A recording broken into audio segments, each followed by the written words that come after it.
जय हिंद साथियों, कैसे आप सभी। उम्मीद है आप सभी स्वस्थ होंगे और बहुत ही अच्छे से दोबारा से अपनी तैयारी में लग गए होंगे। बिल्कुल भाई, दोबारा से आपको मौका मिला है तो अच्छे से तैयारी कीजिए।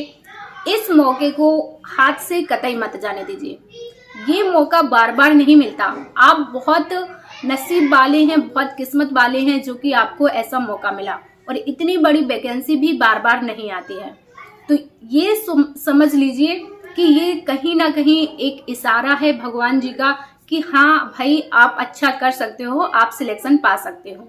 तो इस इशारे को एक्सेप्ट कीजिए और दोबारा से पूरी मेहनत से अपनी तैयारी में लग जाइए। ज्यादातर विद्यार्थी ऐसे रहे हैं इस एग्जाम में जो एग्जाम देने के बाद बोल रहे थे कि दीदी मुझे पेपर तो अच्छा था, मुझे सब आ भी रहा था, लेकिन मेरा टाइम कम पड़ गया। तो अब टाइम को आपको बहुत अच्छे से मैनेज करके चलना है।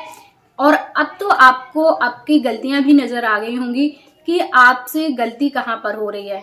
आपके क्वेश्चंस हिंदी में ज्यादा गलत हो रहे हैं, रीजनिंग में ज्यादा गलत हो रहे हैं, जीएस में ज्यादा गलत हो रहे हैं या मैथ में।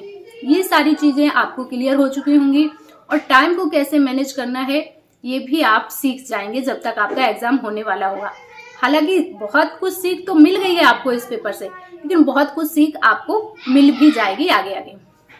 तो आज के सेशन में हम लोग बात करेंगे कि इस जो आपका ये दोबारा से एग्जाम होगा, इस एग्जाम में कौन कौन विद्यार्थी बैठ सकते हैं। क्या ऐसे विद्यार्थी भी एग्जाम में बैठ सकते हैं जिन्होंने 17 और 18 फरवरी का जो एग्जाम हुआ था उसमें किसी कारणवश नहीं बैठ पाए थे। इस विषय पर हम लोग चर्चा करने वाले हैं। तो उससे पहले यदि आप चैनल पर नए हैं तो चैनल को सब्सक्राइब कर लीजिए।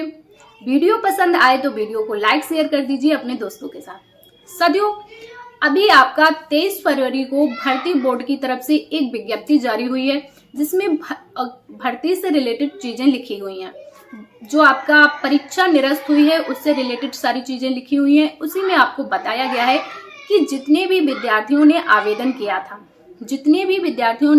किया था और जिनका भी फॉर्म रिजेक्ट नहीं हुआ है, वो सारे ही विद्यार्थी दोबारा से जो परीक्षा होगी उसमें अपना परीक्षा दे सकते हैं। चाहे आप पिछली वाली परीक्षा में बैठे हों या ना बैठे हों।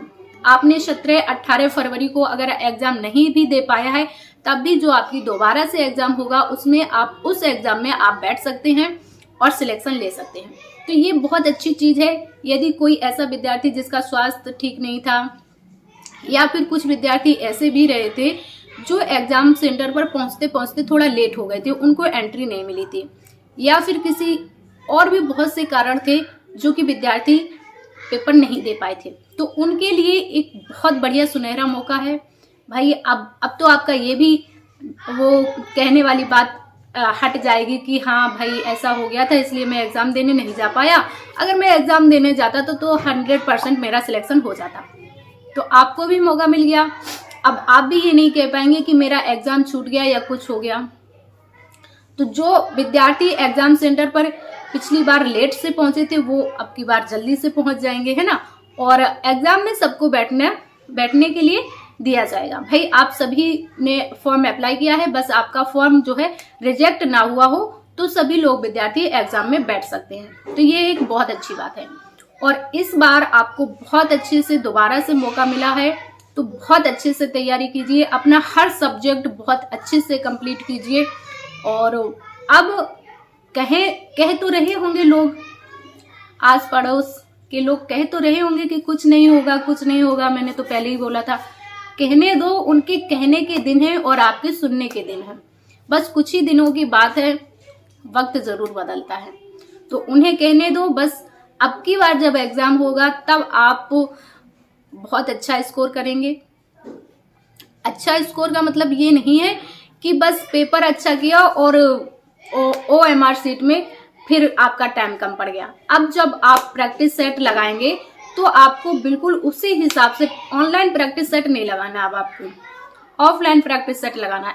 ज्यादातर विद्यार्थी जिन्होंने ऑनलाइन प्रैक्टिस सेट लगाया था उन्हीं का टाइम कम पड़ रहा था। तो ऑफलाइन आपको प्रैक्टिस सेट लगानी है और गोले भरने की भी प्रैक्टिस कर लेनी है, ताकि टाइम आपका किसी भी हालत में कम ना पड़े। जब आपका टाइम कम नहीं पड़ेगा तो समझ जाओ कि आपका सिलेक्शन पक्का है। ज्यादातर विद्यार्थियों के क्वेश्चंस वही गलत होते हैं जब उन्हें पता चलता है कि भाई 10 मिनट रह गए, 15 मिनट रह गए और उन्होंने देखा अभी तो क्वेश्चन मैंने 70, 80, 90 ही कर पाए। फिर हड़बड़ाहट में क्वेश्चंस गलत भी होते हैं और अगर क्वेश्चन भी सही हो जाते हैं कई बार तो क्वेश्चंस जो है गोले गलत भर जाते हैं। तो ये सारी चीजों से आप अच्छी आपको सीख मिल गई है, आप भी समझ चुके होंगे कि हाँ कहाँ गलतियां अब नहीं करनी है। तो दोबारा से अच्छे से तैयारी में लग जाइए और उन विद्यार्थियों के लिए बहुत अच्छा मौका है जो किसी कारणवश पेपर में बैठ नहीं पाए थे। हालांकि सभी के लिए मौका है, इतनी बड़ी वैकेंसी बार बार नहीं आती है, तो बहुत अच्छा मौका है और बहुत अच्छा आप लोग काम भी कीजिए, बहुत अच्छा सिलेक्शन पाइए, अच्छे से वर्दी पाइए।